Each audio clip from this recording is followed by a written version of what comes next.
Blog Talk Radio. Welcome to the Institute for Personal Development, Kriya Yoga Ashram, where total consciousness is the new frontier. Kriya Yoga is union of the individual with the divine. Join us as we explore the practices to initiate this process.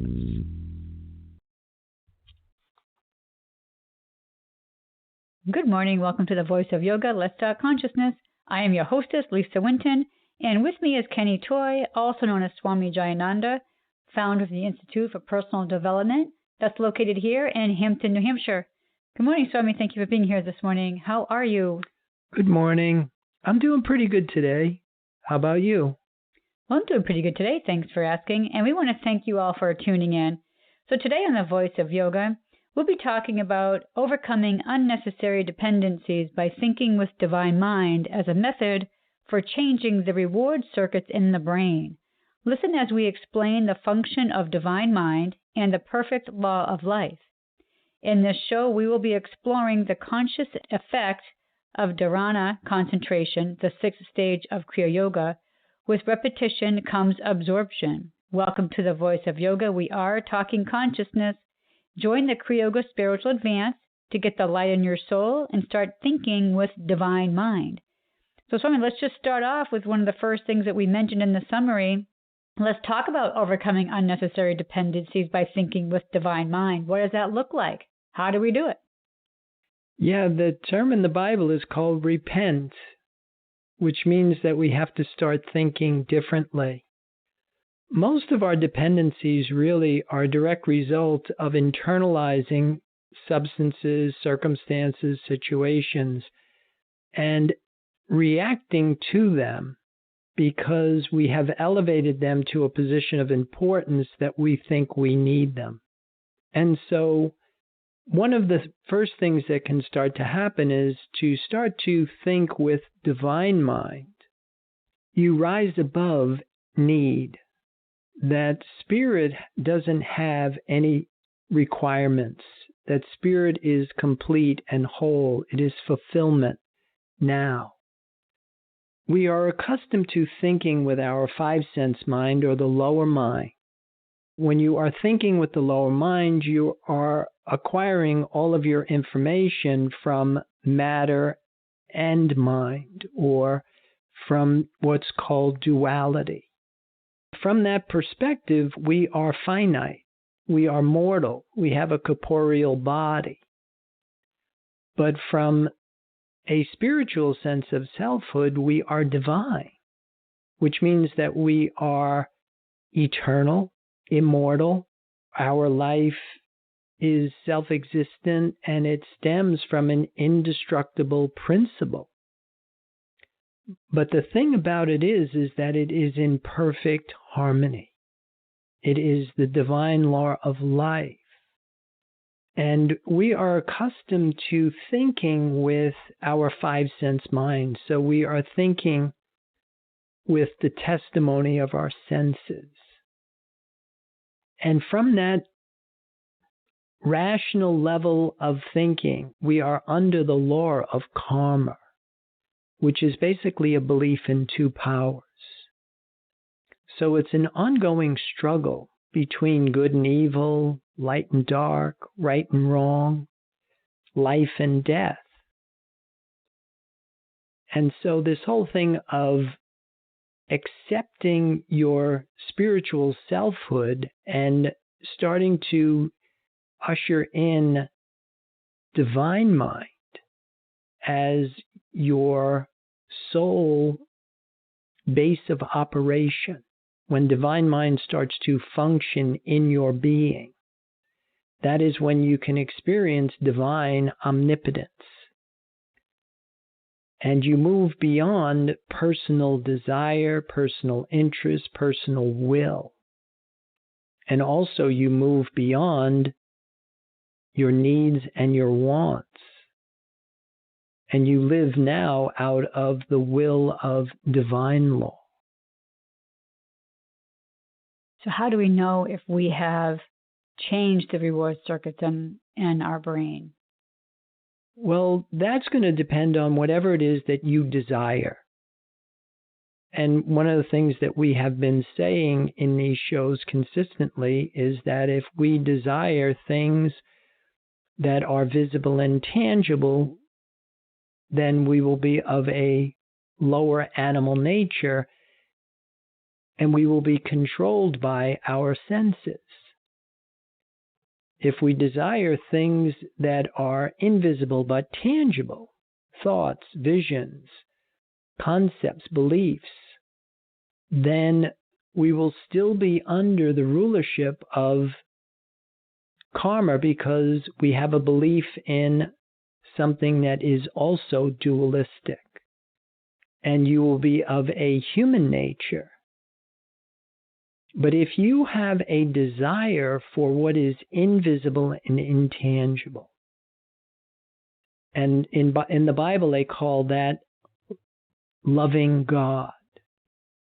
In Buddhism they call that desiring nothing, the void, the nothing.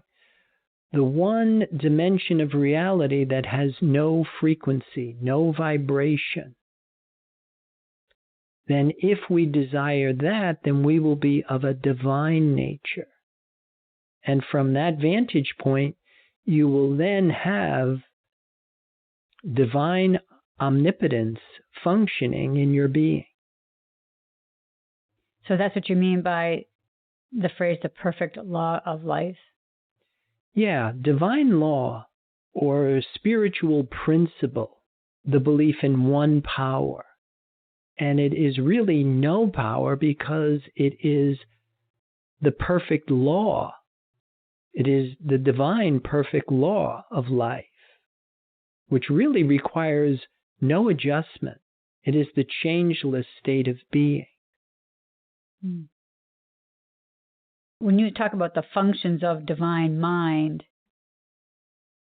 you're talking about the harmony with divine mind? Yeah, and it's absolute harmony. Because the lower mind, the law of karma, is a constant ongoing battle between harmony and discord. That it is finite bad that can become finite good, and when it becomes finite good, it can easily return to finite bad.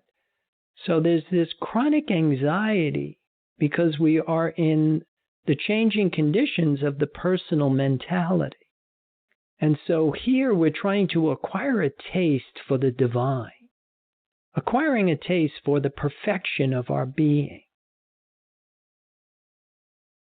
I know you have talked before about acquiring a taste for the divine, but you have kind of a funny analogy that you use, and you talk about coffee and so on and so forth. Could you share that with our listeners?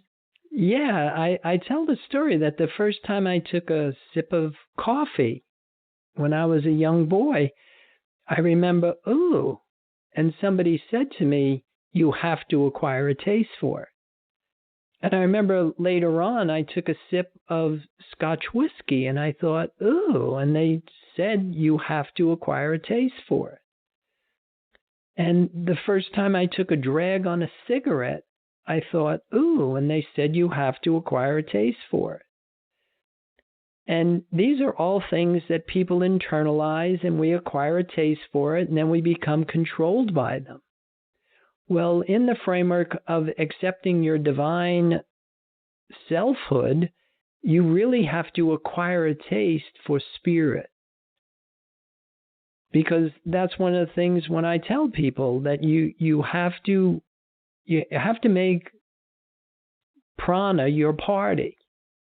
But it's invisible and it's intangible, and people think, ooh, that's boring. And that's when I say to them, you have to acquire a taste for it. Well, I want to talk to you now about Dharana. I'm wondering if you can, first of all, explain to us what that is. Yeah, Dharana is the sixth stage of Kriya Yoga. And it is the effortful work of concentration. And a lot of the practices that we do really come under the heading of Dharana. They are really kind of infused with conscious effort. And one of the things that we talked about in the opening, this whole thing of with repetition comes absorption. That as we start to internalize these new symbols or these new dimensions of reality, that you can't just do it intellectually. You can't just do it academically. You can't just talk spirituality. You have to become spiritual. And so in the process of becoming spiritual, you need these types of disciplines. And through repetition, eventually you can internalize. And what we're talking about here, acquiring a taste for what is invisible and intangible. That once spirit is internalized as your symbol for validation, look at what you just did for yourself. Because it's not the same as if you are using coffee or cigarettes or food for validation. Because the minute you have a cup of coffee, or the minute you have a cigarette, or the minute you eat something that you are using to validate yourself, you'll become rapidly dissatisfied and you're going to want more. Whereas spirit is the only dimension that is fulfillment. It is the finished kingdom of heaven now. So once you rise above duality, once you rise above divided consciousness and you start to reside in unity consciousness, in the absolute, and you're out of the relative, then fulfillment is possible. But most of us are trying to complete ourselves in the manifested or even in the realms of thought. Even say, for example, what we say mathematically, it's not possible. That if you marked 2 points and you said the goal of life was to go from point A to point B, you can make as many moves as you want, but you can only go 1/2 the distance with each move. You become rapidly close, infinitely close, but then frustrated as all get out because you're never going to reach point B. And that's what I think most of us come across is we are trying to complete ourselves in a dimension of reality that is fragmented. It is divided. And it will never happen. So when we talk about the conscious effect of Dharana, what are we looking for with that? Well, you really want to rise into the next stage in yoga, which is dhyana, the 7th stage of yoga, which is a meditative state. It is the effortless flow state. It is where we all of a sudden let go of personal will, and we now come under the government of divine law. The effortless flow state of the meditative state is that you are now living by the will of God or by the life force, prana. And it's effortless. And that's what we talk about before when we say, thy will, not my will. Right. But we have to give up that personal sense of I. We have to give up personal interest in order to release divine law. And in essence, I mean, the process of us becoming spiritual is really an activity of nothingizing our corporeal sense of self, the testimony of our 5-sense mind. Well, I think this is a good place to pause to hear a word from our sponsors. So listeners, we will be back with you in just a few moments. Kriya Yoga Theory 1, Human Development and the 8 Essential Stages of Kriya Yoga. This program is a comprehensive course that will help you get your arms around the science of Kriya Yoga. It provides a clear understanding of the goals and objectives behind yoga, along with the physics of spirituality. It includes the practices, supportive concepts of Kriya Yoga, and the process in human development, apotheosis, the process of the human becoming divine. A complete guide on how to become a human in the adult state. Get the light in your soul and experience the simplicity and joy of union with the divine. This course is available in live classes at the ashram or online with 8 videos or 4 CDs. Visit our website, www.ipdtransform.com, for more information.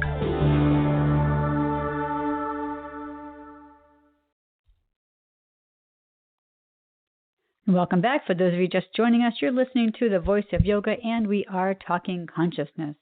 So, Swami, I want to get back to a few things that you said earlier in the program, and one of those things is you were talking about the word nothing, and I was wondering if you could explain why is spirit nothing?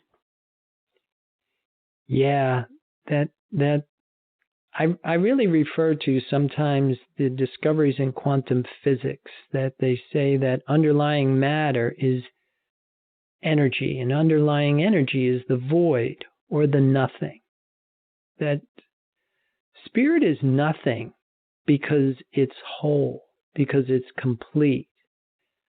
And matter and mind, with a small m, they fall under the heading of what is called duality. That in order for something to materialize, to manifest, it has to split from unity, from the one. It manifests in half and leaves behind a complementary, unmanifested other part. And our five-sense mind works on contrast. Because things are in half, there's a point of departure that creates contrast, and it reports in our senses. And so, of the 3 dimensions of reality, 2 of them are verifiable. But the spirit is not verifiable. And the reason it's not verifiable is because it's whole. There's no contrast. There's no departure. It's complete.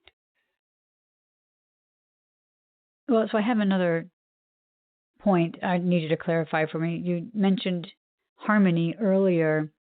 What's the difference between world harmony and divine harmony? Yeah, world harmony can become discord. And that because it is under the law of karma, it is a belief in 2 powers. It's this ongoing struggle. It's the changing conditions of the personal mentality that we are dealing with.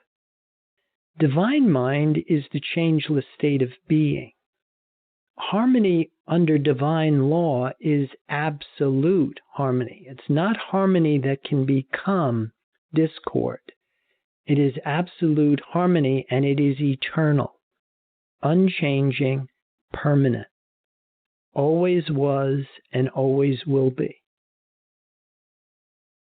All right, so my next question I have, before you had talked about the personal sense of I. Through a lot of my spiritual undertakings or research and so forth, I hear a lot about the I am principle. Can you explain what the differences of those are?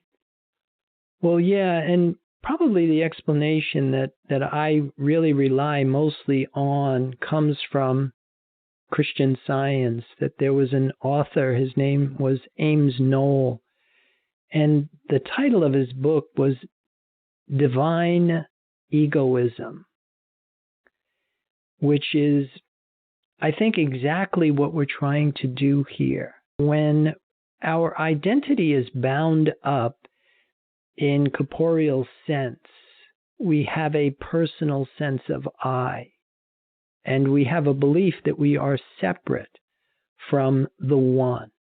But as we start to advance spiritually, we must give up this personal sense of I. And the biblical sense of I am really is the presence of divine law. that it is the only I. I really I was listening to a Joel Goldsmith lecture, and he talked about I as being the only word in the dictionary that is always capitalized. And the reason being is that its origins was divine intent. That the only I in this universe is the I of spiritual being, the I of truth, the truth of our being, or the perfection of our being. Once we start to see that the same I of my being is the I of your being, is the I of everyone's being, then it brings us into that unity consciousness. It brings us back to the awareness of the oneness of creation. All right, so that might be a little hard to wrap our heads around that, because we're so used to thinking about an I as meaning me, myself, things to do with our ego, I guess. So how can we go about overcoming that? Well, I think just what you said, if you think you can understand yourself spiritually with mortal mind or a human mind, you're mistaken. That you really aren't ever going to be able to understand divine mind with a human mind, with your five sense mind. That's probably, where we start to evolve and we move into the higher mind. But even the higher mind is not the same as divine mind.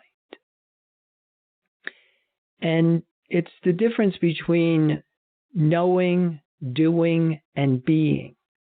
But if you think that you can rationalize divine law, it will never happen. That the only option that we really have is to, and I really like what Mary Baker Eddy says here when she says that divine mind must take over the scientific government of your body. And what would that look like if you were actually doing that? Would mean that you would be under the jurisdiction of the will of divine law. It's probably nothing like what we think it's going to be, especially the way that we're socialized to think that freedom is our ability to get whatever we want. And, how attached we are to my personal interest, how attached we are to our accomplishments, our beliefs, our role in the world. And to give all of that up takes quite a bit. You really have to understand that you will never understand that on a human level. I see. So if we want to attract ourselves, right, to this divinity, to the nothingness, how do we do that? How do we become magnets to do that? Yeah, that's the main thing. First of all, you want to recognize that this void, this nothing, is the nothing out of which everything comes. The language of spirit is silence. The activity of spirit is stillness. Because you're dealing with the finished kingdom of heaven, because you're dealing with a reality that is complete, whole, in perfect balance, part of the method or the way that you start to attune yourself to that is by turning your mind to the presence of silence, and not the absence of noise, but the presence of absolute silence, the presence of absolute stillness. And when you can use your mind as an avenue of awareness for the presence of this divine law, the presence of now, where you can start to create the raiment of your mind to be clothed with divine idea. And like we will start to learn is that the language of spirit is wholeness. It's not the same as speaking with a human tongue. That's why in the Bible they refer to it as the still small voice. It is an awareness, it's a sensitivity that you developed for something that is invisible and intangible. And that's why a lot of, I want to say, the methods that are used require purification, purging ourselves of all our unnecessary dependencies, for one, including a finite sense of self. Well, okay, so I have in my notes, too, to ask you about, and this is in quotes, the Bible says, ask in my name. Yeah, in order to be in my name, we must be in the image and likeness. See, that's what we call the physics of spirituality, that like attracts like. If we accept our spiritual identity, if we love the void or the nothing, if we revel in the presence of silence, stillness, then we are in harmony with divine law. The change can't just be an intellectual statement. It's not just an academic achievement. You must resonate to the frequency of spirit, which is no vibration. And so in order to get yourself to that level of consciousness, which is really makes you very buoyant, by purifying yourself physically and mentally, getting rid of all your concepts, all your beliefs, and even getting rid of the mental activity of forming thoughts and opinions. Well, I have one more thought. In your notes, you have written here, the finished kingdom of heaven is God's perfect creation and law. It is a reality, that's with a capital R, that is in a state of perfect divine unity. Nothing is needed to be added or taken away. Nothing is ever lacking or out of balance. It is the law of harmony and love. And that's a wonderful couple of sentences there. Can you summarize that some more for us? Well, see, that's what you want to try and acquire a taste for. And most of this won't be revealed to you until you can ask in my name, until you can accept that as your spiritual identity. All right, so I think I have one last thing I want to clarify. To be in divine likeness is to be nothing. To be nothing, we must resonate at the same frequency as spirit, which is no vibration, the invincible, intangible, one power. You know, you hear a lot of New Age out there talking about vibrations and things like that. So you're saying to be in divine likeness or divine power, there is no vibration whatsoever. Right. And that's a big difference between a lot of the energy work and a lot of the mental work that is being done, which something that I've been saying all along is energy is not spirit. And so to make that mistake, to think that thought or vision or even concept and belief, that is spirit, is missing the mark, because you're identifying a lesser dimension with the perfection of being, with spirit. And that's an important distinction that you really want to start to understand, is that to internalize spirit is to internalize nothing, to use nothing. Silence, absolute stillness. But it's the truth to understand why that is.